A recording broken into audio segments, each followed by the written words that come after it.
समोरचे खाली बसा, खाली बसा. बाहेर कुठल्याही प्रशिक्षणाने जाऊ नये, इकडे येऊन बसा समोर.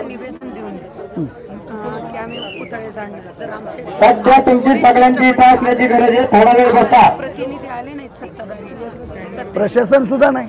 सत्तेतले नाही प्रशासनाने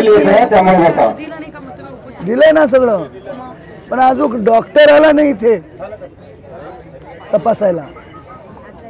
आपल्या सगळ्यांच्या वतीने हे जे आपण बेरोजगार युवा प्रशिक्षणार्थी आहेत, आपण फक्त युवा प्रशिक्षणार्थी नाही तर आपण बेरोजगार आहोत. आणि माझी शुभांगीताईंना विनंती आहे की तुमच्या पक्षाने बेरोजगार या तरुणांसाठी रस्त्यावर उतरावं. तुमच्या पाठीमागे आम्ही 100% उभे राहू. पण तुम्हाला त्यासाठी आमच्या पुढे व्हावं लागेल. आम्हाला तुमच्या साथीची गरज आहे. आणि तुम्ही जर यामध्ये पुढे उभा राहिलात, आमच्या बरोबर पुढे रस्त्यावर उतरलात, तर तुमच्या मागे तुम्हाला हा संपूर्ण तरुण पाठीमागा असलेला दिसन. आणि या सत्तेला पण उघडण्याची ताकद या तरुणामध्ये हे निश्चित आहे.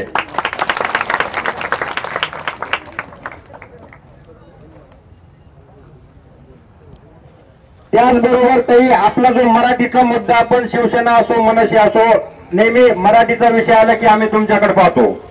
मराठी शाळा बंद पडायला लागल्या आहेत खेड्यापाड्यातल्या, आणि शहरामधल्या सुद्धा बऱ्याच शाळांवर याचा परिणाम झालाय.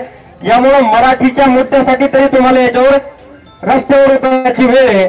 आणि तुम्ही जर उतरला नाही तर तुमच्याकडे सुद्धा भविष्यात हा तरुण आशेने पाहू शकणार नाही, हे निश्चित आहे. त्यामुळे तुम्ही याच्यामध्ये पुढाकार घ्यावा ही सर्व तरुणांच्या वतीने मी तुम्हाला विनंती करतो. कारण ह्या शाळा जर वाचल्या नाहीत तर आपला जो गाव खेड्यातले शेतकऱ्यांचे मुलं आहेत, गरीब कष्टकऱ्यांचे मुलं आहेत, हे शिक्षणापासून वंचित होतील. आणि महाराष्ट्र, आपण जो छत्रपती शिवाजी महाराजांचा अग्रेसर महाराष्ट्र म्हणतो, तो अग्रेसर राहणार नाही, तो पिछाडीवर जाईल. आणि त्यासाठी तुम्हाला आमची मदत करण्याची गरज आहे. मी सकाळी जिथं अनाऊन्स केले, जिथं आपण असू, माझ्या जिल्हा परिषद गटामध्ये माझी ताकद किती असो, पण मी स्वतः अपक्ष म्हटलं तरी उभा राहणार. कमीत कमी समोरच्या उमेदवाराला पाडणार हे निश्चित. मी निवडून येईल नाही सांगता येत नाही, हे मी सकाळीच बोललोय सगळ्यांना. या अशा गोष्टींना तरुणांना तुम्हाला पुढे आणावं लागेल. तेच लोक तुम्ही घ्यायचे त्यांना द्यायचे, तुम्ही घ्यायचे त्यांना द्यायचे, हे आता बंद करावं लागणार आहे. त्याच्यामुळे आपल्या राज्याचं नुकसान व्हायला लागलंय आणि शेवटी देशाचं नुकसान व्हायला लागलंय. याच्यावर तुमचं मत मला ऐकायचंय 2 मिनिटं. आम्हाला जर तुमची साथ द्यायची राहिली नसती तर मी पण फोनवरूनच विचारपूस करून शांत बसली असती. तुम्ही म्हटलेत आम्हाला हे करायचं ते करायचं, गुन्हे नोंदवले जातील.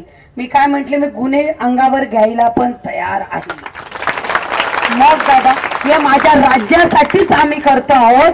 आणि इथे कोणीतरी उद्धव साहेबांच्या, मी एक महत्वाची पदाधिकारी आहे, जर उद्धव